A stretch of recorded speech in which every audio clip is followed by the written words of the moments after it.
c'était foi et confiance. Et j'avais ajouté, qu'est-ce que cela signifie qu'avoir la foi? Alors, est-ce que avoir la foi, comme on entend souvent, est-ce que c'est quelque chose qui est inné, qu'on est avec la foi, ou bien qu'on ne l'a pas, et que par conséquent on ne peut pas l'acquérir?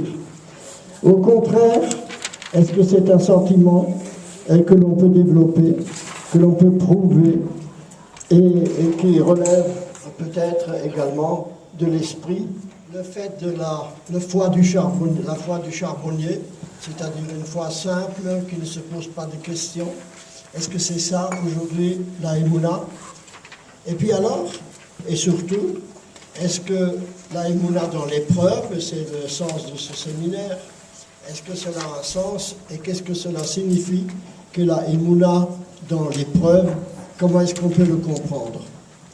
Alors, je pense pour ma part que je vais essayer de développer ce texte, ce problème, évidemment par rapport à ce que je pense de ce problème, mais également à propos d'un texte que je vous propose et qui est celui d'une analyse du Maharal, donc du XVIe siècle, et qui se pose également le problème de ce que c'est que la Emouna. Comment est-ce que ce problème se pose? Quelle est la base de cette question? Alors, le problème essentiel, à mon avis en tout cas, c'est celui que l'homme est placé devant un univers qui ne comprend pas et devant un Dieu qui semble muet.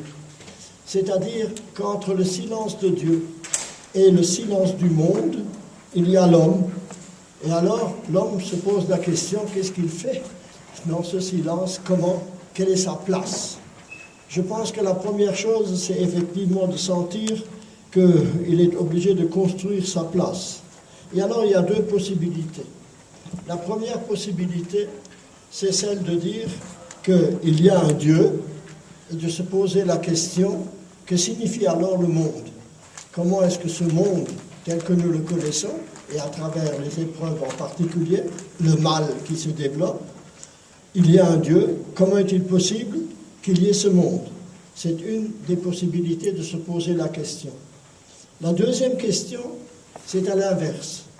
Il y a un monde, et c'est ça que nous connaissons, et nous pouvons connaître que ce monde. Est-ce qu'il est possible qu'il y ait également un Dieu? Vous voyez que les deux questions, la façon de poser la question de l'homme par rapport au monde et par rapport à Dieu dépend d'une certaine disposition première, à savoir, est-ce que l'on place Dieu comme quelque chose d'imprescriptible, d'existant, et on se pose alors la question, quelle est la signification du monde?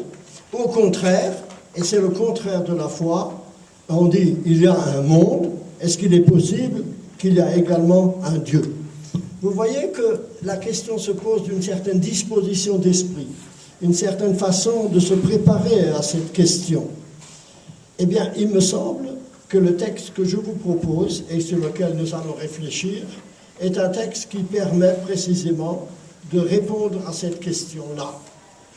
Il est, je vous l'ai dit, du Maharal, et il a cette caractéristique de effectivement répondre à la question que je me suis posée et que chaque homme se pose en reconnaissant une certaine aliénation qu'il y a dans le monde et la nécessité de se confronter à cela. Alors, le Maharal commence, le Tiva Emouna, commence par un verset de Michelet. Nous allons l'étudier ensemble. Rav Adam Yikra Ish Chasdo, Ve Ish Emunim Mi Yimtza. Il y a beaucoup d'hommes que l'on peut appeler des hommes de bien. Mais un homme de Emunim, un homme de foi, Mi Yimtza, est-ce qu'on peut le trouver? C'est-à-dire, il se place d'emblée. Et là-dessus, nous allons réfléchir précisément dans cette situation existentielle d'un homme qui, lorsqu'il est dans le monde, eh bien, il a tendance à faire du bien et à voir qu'il y a du mal dans le monde et qu'il y a des gens qui souffrent. Ishrazdo, alors il essaye de faire du chesed et par conséquent de se perdre ou de fuir le problème faisant tout son possible pour alléger la souffrance d'autrui. Ve'ish emunim, et un homme de foi, mi yimtza, est-ce qu'on peut le trouver? Alors le Maharal nous explique qu'au fond, ish chesed, c'est une attitude facile. L'homme a tendance à une certaine générosité, et lorsqu'il voit une souffrance autour de lui, eh bien, il essaye de résoudre cette souffrance en faisant de son mieux. Et donc, c'est quelque chose qui, je dirais, est naturel à l'homme. Mais Ish Emunim, un homme qui a la foi, disons-nous, traduisons pour l'instant, est-ce qu'on peut en trouver? Alors, le Shlomo HaMelech, d'après le Maharal, il dit, il n'y en a pas beaucoup. Il n'y en a pas beaucoup, et il nous explique qu'on a déjà vu ça, il a déjà expliqué ça dans différents textes qu'il a. En effet, le plus croyant des croyants, c'était Abraham Avinu. Ça ne l'a pas empêché de se poser des questions. Et lorsque, et vous voyez bien, Dieu lui a dit, tu auras le pays, eh bien, il ne l'a pas eu, au contraire. Lorsqu'il a fallu qu'il enterre sa femme, eh bien, il a dû faire plein d'efforts pour justement pouvoir le faire. Et donc, à un certain moment, lorsque Dieu lui promet le pays, alors il se demande, effectivement, est-ce que c'est possible? Et les Chachamim ont dit qu'Avraham Avinu, qui était le croyant par excellence, vous savez ce qu'il a fait en ce qui concerne la Hakeda, eh bien, il s'est quand même à un certain moment interrogé, il avait une question. Et de même, Moshe Rabbeinu lui-même, qui a apporté la Torah, qui par conséquent nous a apporté une certaine certitude, ça n'empêche qu'il ne rentrera pas dans le pays. Et pourquoi ne rentre-t-il pas dans le pays? Le texte dit qu'il aurait mantembi, car vous n'avez pas eu confiance en moi, vous n'avez pas cru en moi. Donc, Ish Emunim, un homme de foi, mi yimtza, est-ce qu'on peut vraiment le trouver? Si Abraham, lui, n'a pas réussi totalement, et si Moshe n'a pas réussi totalement, qui réussira? Eh bien, on peut réussir. Et voici comment le Maharal envisage la question, en disant cependant, et par le fait que ce que j'ai cité d'Abraham et de Moshe vous prouve que c'était des hommes de foi, très certainement. Mais ce dont nous avons besoin maintenant, ce n'est pas seulement des hommes de foi. Comme il dit, Emunah Shlema, pour que véritablement, il y ait Emunah, dans le sens de foi maintenant, le problème est Shlema, c'est-à-dire qu'elle soit entière. Est-ce que c'est vraiment possible? Est-ce que vraiment l'homme, devant le silence de Dieu et devant le silence du monde et devant les épreuves qui proviennent, est-ce qu'il est capable d'une Emunah Shlema, c'est-à-dire contre tout, d'affirmer tout de même quelque chose? Est-ce que c'est ça la Emunah? Est-ce que c'est affirmer simplement contre toutes les réalités? Eh bien, ce n'est pas cela. Alors, qu'est-ce que c'est? Alors, pour voir ce que c'est, nous allons le voir à travers un texte, comme toujours. Voici le texte dans la deuxième partie que vous avez en bas, qui est le suivant. Amar Resh Lakish, en bas, première colonne. Kola one amen, bechol kocho, potrim lo share gan eden. Tout celui qui répond à une bracha qui est faite, et il dit amen, amen, on lui ouvre les portes du Gan Eden. Chez Nehemar, car il est dit dans un texte, Pitru Sha'arim, ouvrez les portes, Veyavo Goy Tzadik, et qu'il y entre un peuple juste. Shomer Emunim, qui garde Emunim, la foi. Altikri Shomer Emunim, ne lit pas qui garde la foi, et la Shomrim Amen, mais qui disent Amen. Maï Amen. Qu'est-ce que ça veut dire Amen? Réponse, El Meler Nema. Tout le monde connaît le mot Amen. Qu'est-ce que ça veut dire Amen? Dire Amen, ça veut dire je suis d'accord. C'est comme ça que nous comprenons les choses. Dis Amen, c'est-à-dire reconnais les choses. Nous croyons que d'habitude, d'ailleurs, je ne sais pas ce que vous pensez, mais on pense d'habitude que le mot Amen, c'est un mot français. Mais non, Amen, ce n'est pas un mot français.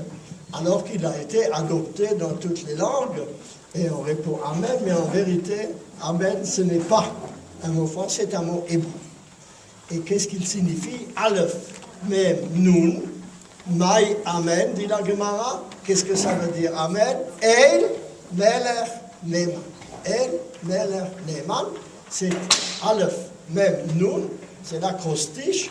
El, Dieu, Meler, roi, Neman, fidèle. Neman, fidèle. On fait une bracha, et alors celui qui dit Amen, le Maharal explique. Pérouche d'Avazé. Mishehu ma'amin bo yitbarach, tzarich yeh bechol kocho. Celui qui a foi, disons maintenant, mais je dirais plus exactement que la foi, le mot foi, en effet, nous fait penser à une croyance. Or, le Maharal pense, et je pense avec lui, que la foi, ce n'est pas une croyance. Ce n'est pas croire en quelque chose. C'est une certaine attitude de confiance. Emouna, en fait, si on traduisait Emouna, signifie confiance. Emouna Shleima signifie une confiance absolue, quelle que soit la situation. C'est pourquoi, et le Maharal le précise, Bechol Kocho, qui a Emouna, car la Emouna doit être Koach de Chizouk. Elle nécessite une force et une puissance interne. Qui inyan ze ha Emouna, she'omeid be'emunato bekoach uvechozek. Il se maintient dans sa Emouna, dans sa confiance, avec force et puissance. Et il ne dévie pas de cette confiance. Et c'est pourquoi il faut répondre Amen, bechol kocho. Il faut crier Amen. Est-ce que c'est quelque chose de magique? Est-ce que c'est le fait que vous criez Amen, ça vous ouvre les portes du Gan Eden? Certainement non. Mais qu'est-ce que ça veut dire? Répondre Amen. Ça veut dire Ein Melech Neman. Et alors, le Maharal nous dit la chose suivante. Potrim lo Gan Eden. On lui ouvre les portes du Gan Eden. Gan Eden, c'est un endroit qui est au-delà du monde. Je veux dire, le monde, ce n'est pas le Gan Eden. Comme vous le savez, nous ne sommes pas dans le monde du Gan Eden, nous sommes dans un autre monde. Mais il y a une possibilité de dépasser les cadres de ce monde. Et le dépassement du cadre de ce monde s'appelle Gan Eden. C'est-à-dire un monde transcendant, qui n'est pas ici. Et celui qui répond Amen, c'est-à-dire celui qui réalise ce que signifie El Meler Neman, El Dieu, Meler Roi, Neman, fidèle, ça, celui-là, il dépasse l'immanence de ce monde pour entrer dans un autre monde. J'explique cela. Ce dont il s'agit ici, la position du Maharal a ceci de particulier, c'est que il ne dit pas qu'il faut croire quelque chose. Le principe essentiel que nous connaissons de la Emouna, d'après le Rambam, il a fixé les 13 articles, on traduit, les 13 articles de foi. Je crois en quoi? Je crois que viendra le Messie. Je crois qu'il y a un Dieu. Je crois que Moshe a été appelé à être le prophète, etc. Il y a 13 articles de foi. Eh bien, pour le Maharal, ce n'est pas ça la Emouna. La Emouna, premièrement, ce n'est pas de croire en quelque chose, mais c'est d'avoir une certaine attitude. Une attitude qui est celle de ne pas d'ouvrir le monde immanent vers un autre monde. J'explique. El Melech Neman. Dieu, Melech Roi, Neman fidèle. La première fidélité est celle de Dieu. C'est-à-dire le fait qu'il y a un monde et que, si nous plaçons Dieu au départ, qu'il a créé ce monde, c'est de penser qu'il y a une certaine fidélité de Dieu envers le monde et envers l'homme. Lorsque nous nous levons le matin, nous disons « Modeh ani lefanecha, shechezachta bi nishmati bechemla, Rabba emunatecha. Je traduis. Nous venons de dormir. Nous sommes en dehors de ce monde. Et voilà que nous nous réveillons. Et alors nous disons, je te remercie Dieu de m'avoir rendu Nishmati, mon âme, Bechemla, avec amour, virgule, Rabba emunatecha. Grande est ta emuna. Grande est ta emuna. Dieu a une emuna. C'est-à-dire, il a une confiance. Pourquoi? Il a placé l'homme dans le monde. Mais il lui a donné quelque chose, une âme. Cette âme, il l'a reprise lorsque nous dormons. Et voilà qu'il nous la rend et que nous nous réveillons. Alors nous disons, Dieu qui a donné cette âme dans l'homme, avec la émouna, la confiance, que cette âme travaillera le corps, que cette âme transplantera le corps et ne s'intégrera pas totalement dans le corps, le sublimera, fera que la matière est autre qu'elle était. Ah, ça n'a pas été le cas hier. Hier, j'ai été la proie de mes pulsions, c'est-à-dire j'ai senti la pesanteur de mon corps. Alors Dieu me redonne ce matin, encore une fois mon âme. Herzarta bi nishmati, Rabba emunatecha.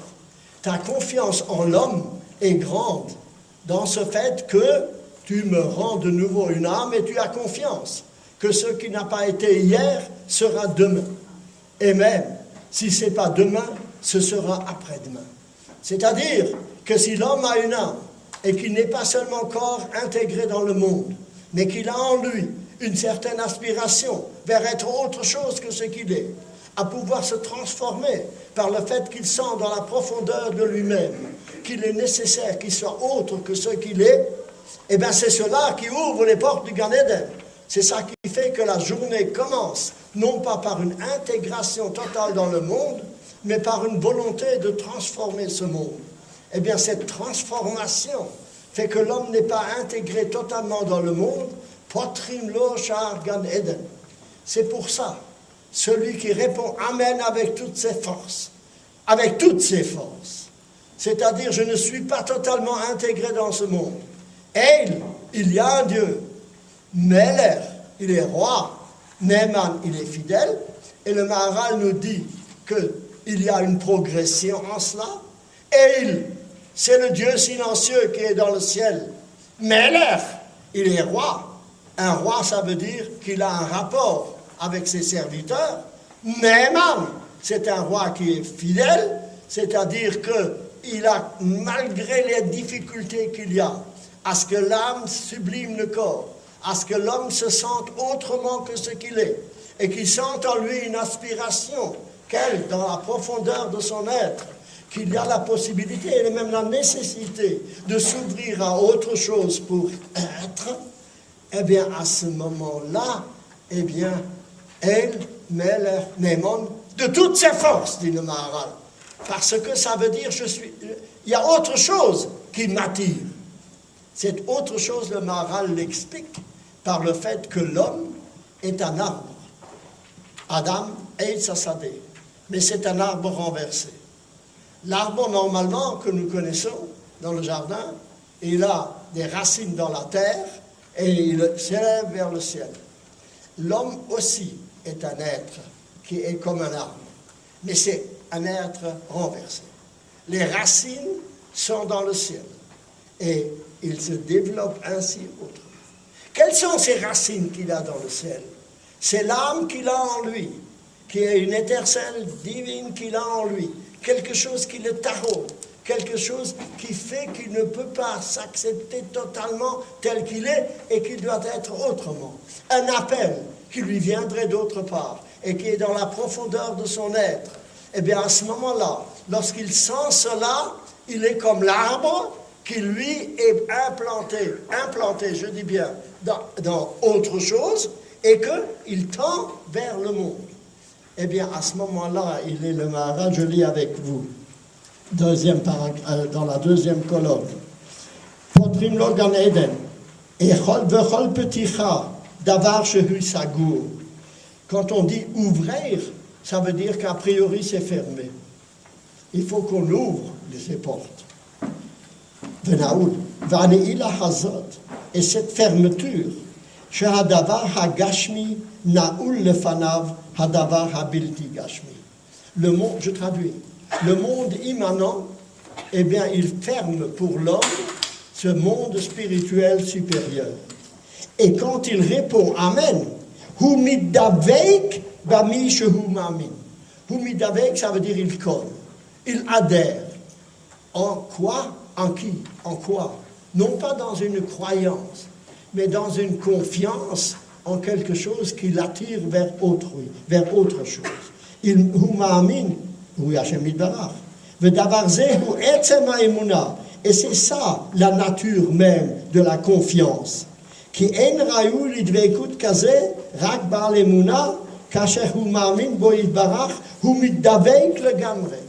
C'est-à-dire, plus la confiance est grande, plus il se sent rattaché à quelque chose d'autre, à quelque chose de supérieur, et c'est ça la émouna. Ce n'est donc pas croire dans des articles de foi ci ou ça, mais c'est avoir une certaine attitude. J'explique que je ne me comprends pas si je me regarde uniquement en moi-même. L'être, aucun homme n'est venu au monde de par sa propre force. Nous sommes là, et alors, en étant là, nous devons reconnaître que quelque chose nous a amenés ici. C'est ce quelque chose qui nous a amenés. Le fait que je sens, et c'est ça l'essentiel maintenant, quelque chose qui me manque, si je suis seulement totalement intégré dans le monde. Alors, il n'y a pas d'ouverture, il n'y a pas de possibilité qu'il y ait autre chose. Poser Dieu comme quelque chose, comme un être qui me donne l'existence, comme un être qui me donne l'existence, et à travers mes parents, qui ont été le moyen de la réussite de cette confiance de Dieu. Mais les parents n'ont fait qu'exécuter quelque chose qui a été implanté en eux, de poursuivre une œuvre qu'ils n'ont pas eux-mêmes créée, mais qui existe. Cette idée-là, oh, je dis idée, non, ce sentiment profond d'un manque, qui est quelque chose d'essentiel, de se sentir aliéné dans ce monde.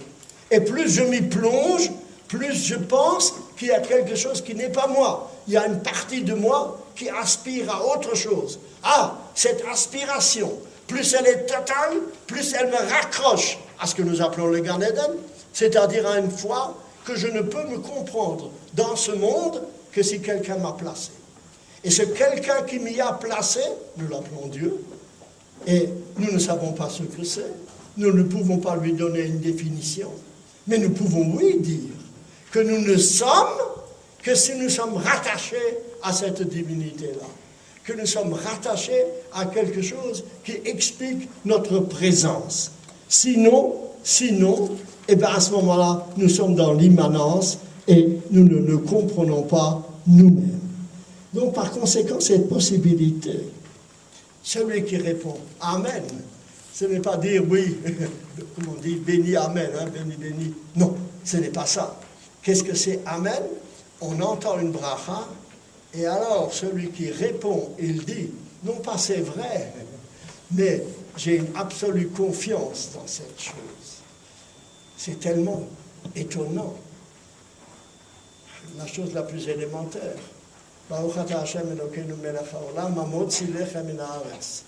Béni sois-tu Dieu qui fait sortir le pain de la terre. Mesdames et messieurs, Dieu ne fait pas sortir le pain de la terre. Il faut pour cela que tu sèmes, il faut pour cela que tu laboures, il faut pour cela que tu travailles durement. Et il y a 10 mots dans cette bracha pour expliquer que pour que le pain vienne sur ta table, eh bien, il faut que tu travailles dur. 10 opérations sont nécessaires pour que le pain vienne. Et malgré cela, malgré cette sueur de ton front, parce que tu as fait germer le pain de la terre, qu'est-ce que nous disons? C'est Dieu qui a fait ça. C'est-à-dire, nous avons le sentiment profond qu'il y a dans le monde un secret implanté de quelque chose qui le traverse, et bien que nous ne le voyons pas, et c'est parce que nous ne le voyons pas, nous avons confiance que cela est. Ce n'est pas une confiance absurde.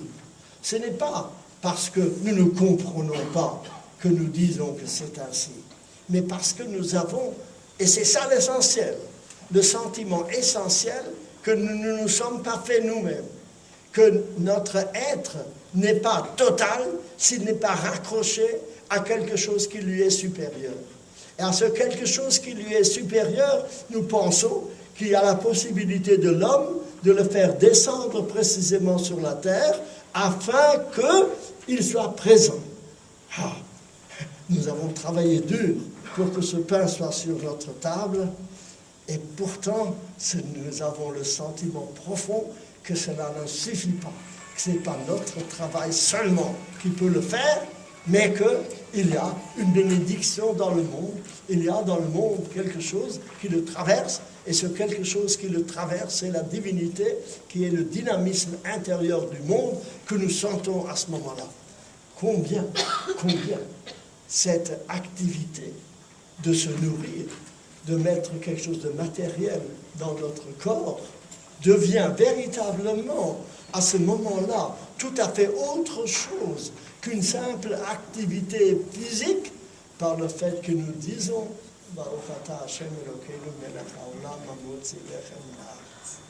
et une fois que nous avons ainsi ingurgité toute cette matérialité du monde en nous, que nous avons fait un excellent repas et que nous sentons donc la plénitude de notre corps physique, nous disons, béni soit Dieu qui nous a donné la nourriture.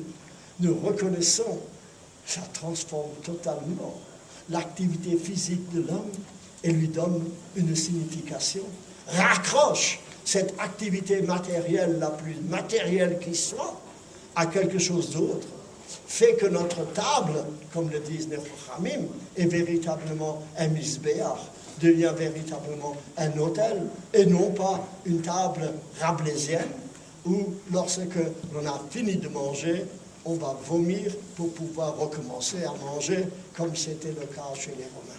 Regardez la différence qu'il y a en cela. Cette façon que nous avons la possibilité, El Melech Neman, de transformer un monde immanent en l'ouvrant sur un autre monde. La Emouna, c'est d'abord cela.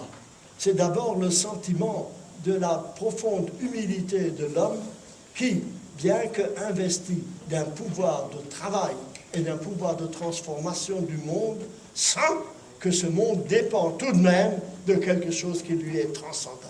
C'est ce sentiment profond de sublimation qui fait précisément qu'il y a une émouna, une foi. Naturellement, cela ne peut pas être, c'est difficile que ce soit total. Parce que l'homme sent quand même qu'il a dû travailler. Il sent quand même qu'il y a ce silence qui l'entoure. Eh bien, à ce moment-là, ça. Mais, quand on réfléchit bien, eh bien, c'est ça qui est le sentiment profond de l'homme, dans sa profondeur. C'est pourquoi le Maharal continue par un deuxième texte. Et il nous dit, dans Tanit, en bas, la deuxième colonne en bas. Amar Avami, Ein geshamim yordim, ela bishvil ba'alei emuna. La pluie ne descend que parce qu'il y a ba'alei emuna, des gens qui ont confiance. D'où le savons-nous? Car il est marqué Emet me'eretz titzmach, le tzedek mishamayim nift. La vérité pousse de la terre et la justice vient de la tzedaka, mishamayim nishkaf, se voit mishamayim du ciel. Kamaravami, regarde, kamagdolim ba'alei emuna. Quelle est la haute mesure de ceux qui ont cette confiance? D'où le savons-nous? Michulda vebor. Mi hamamin bechulda vebor, hamamin beparash baruchu alachat kama vekama. Je vais expliquer cela. La pluie, c'est ce qui permet au monde de produire. Comme nous le savons, dans le désert, on ne peut pas produire, il n'y a pas de pluie. Nous savons qu'ici, en Eretz Israël, nous savons quelle est la valeur de la pluie. Le fait que la pluie vient d'en haut et fertilise le sol d'en bas, c'est le fait qu'il y a un lien entre le ciel et la terre. La pluie, nous savons très bien qu'elle vient parce qu'il y a des nuages. Et nous savons très bien qu'il y a une interférence qui se fait entre ce qui se produit de la terre et ce qui produit sur les nuages. Et cette interférence fait qu'il y a de la pluie. Et nous savons, nous écoutons tous les matins ce que nous dit la météo, qui nous donne le temps, et il nous dit quand il y aura de la pluie. Je trompe quelquefois. Ça ne nous empêche pas de dire dans la Shmone Esrei, Mashi Faruach ou Mori Tagashi. Parce que nous pensons bien que s'il y a de la pluie, c'est le fait qu'il y a cette image, qu'il y a un lien entre le ciel et la terre. C'est cela, Baalé et Mouna, ceux qui ont confiance. La pluie, c'est donc en fond cette même réalité-là, à savoir cette bénédiction qui vient d'en haut, qui s'insère dans le monde et qui fait que le monde peut produire. Baalé et Mouna, ceux qui ont confiance, c'est justement ceux qui savent qu'il n'y aurait pas de terre s'il n'y a pas de ciel. Et s'il n'y a pas de lien entre la terre et le ciel, et bien à ce moment-là, il n'y a pas de dynamisme, rien ne se produit dans le monde. Et alors, ami, d'une chose étonnante, véritablement, comment peut-on comprendre ce rapport entre le ciel et la terre? Comment faut-il le voir? Alors il dit, on peut le voir par une khulda de bord. Khulda, c'est une belette. Et bord, c'est un puits. Khulda, une belette. Et bord est le puits. Énigmatique, hein? C'est une histoire. Et voici cette histoire.